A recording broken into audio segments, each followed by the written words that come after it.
Hey, what's up? I came to talk to y'all about Kobe Bryant, Lord rest his soul. Condolences to his family. Death.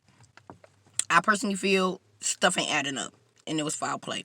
And I know a lot of y'all gonna be like, "Oh, shut up! Here people go with this conspiracy theory stuff and all of that." But first off, you need to look at the fact that conspiracy theorists and the degradation of that word and those who subscribe to not trusting the government and not believing anything that they throw out there as being true, they they made that ugly thought process of people who are like that for a reason, to discredit them and to make people ignore them and look at them and like they're crazy.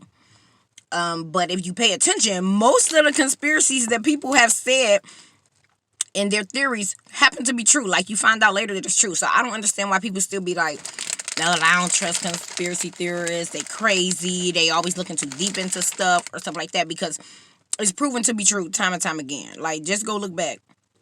It's always proven to be true. But anyway, stuff wasn't adding up because they brought up the fact talking about low visibility for the pilot, because it was foggy out, right?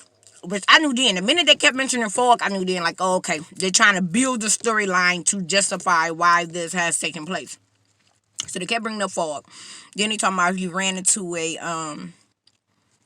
mountain. But when it shows the crash site, it's like not a mountain for like another half a mile to a mile. So what, did the helicopter run into this mountain, causing no damage there to itself or the mountain, then ricocheted half a mile to a mile back and then crash with all the debris? Like, that doesn't make sense. That did not happen.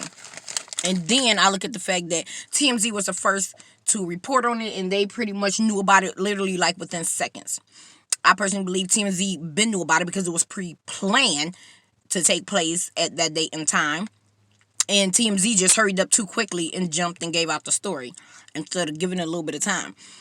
Then I did not watch the Grammys, but from what I hear, the Grammys gave a rip to him, like a rest in peace Kobe Bryant thing and all of that, which also would mean that they had to know prior to him actually dying that he was going to die. Like, the higher ups already told the people, like, okay, here, this is our target, this is who, excuse me, we are sacrificing. And then I look at the fact that, what is LeBron? LeBron literally had just broken his record the night before and gave pretty much a speech of him and Kobe's relationship the night before. When, in hindsight, if you look at that speech that LeBron had gave, it was as if one that would be given, other than saying rest in peace, after his death, not before his death. So I really think he was a ritual sacrifice for, most likely, LeBron, because that's the person who just broke his record. This is what you got to understand about the industry. When they do these ritual sacrifices, these hits, they have to pretty much kind of, in a sense, claim they kill and celebrate they kill, right? They sacrifice, rather. LeBron breaking his record and then giving a speech about him literally not even 24 hours before he died tells me you were the beneficiary of this hit. That was a hit. Then, the Grammys do ritual sacrifices because for their ceremonies, they are part of a cult. The industry, even politicians, are all a part of the occult, okay? They subscribe to its teachings. They follow its teachings. They perform the rituals.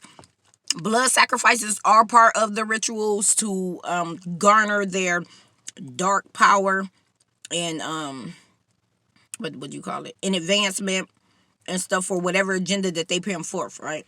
So when Whitney passed away, it literally was during a Grammys party and during the Grammys, and she was a ritual sacrifice, blood sacrifice, I guess you can say, for the Grammys. So the way that I'm looking at it is, Kobe was a sacrifice for LeBron, and his daughter and other people were just to garner more power and a sacrifice for the Grammys. And then, furthermore, look at the numbers that they were saying. First off, all the numbers that they mentioned were occultic numbers, because they did the first, it was 4, it was 5.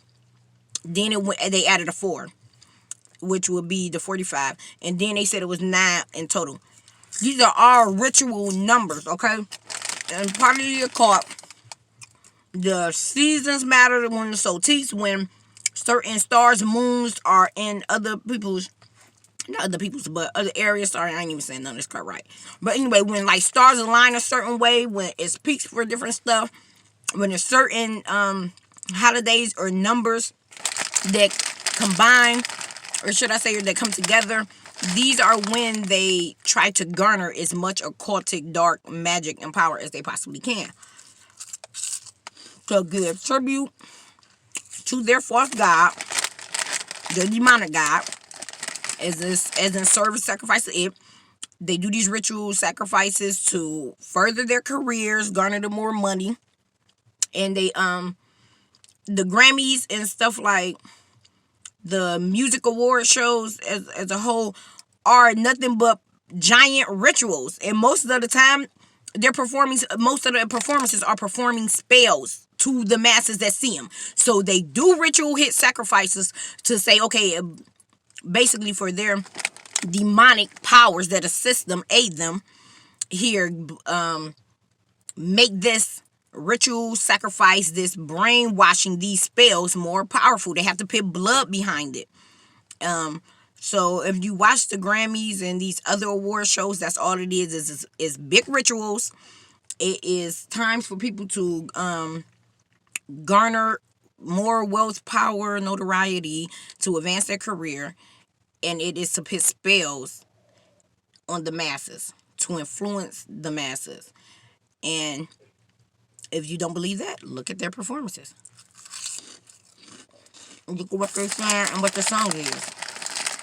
All one big ritual and spell. So that's why I believe it's foul play. I might not have everything correct, but I'm still sitting strong in the fact that that was foul play. That was a ritual sacrifice. It's sad. And I feel bad for the family.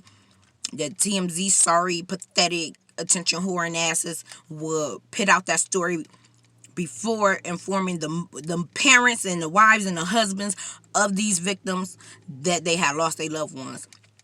That was just downright pathetic and immoral. Like, something wrong with TMZ and people like that. But anyway, that's all I want to say. Give me your thoughts. Oh, and let's see what else comes out about this. Because that's the other thing. They have these telltale signs that they show us when they doing rituals and what kind of ritual it is. Pay attention to their body languages they report, what color codes that they wearing, what code phrases that they say. The story for Greek probably gonna keep changing a bit as we already see it was, but they kept talking about, oh, it's developing. They full of crap. That was a hit.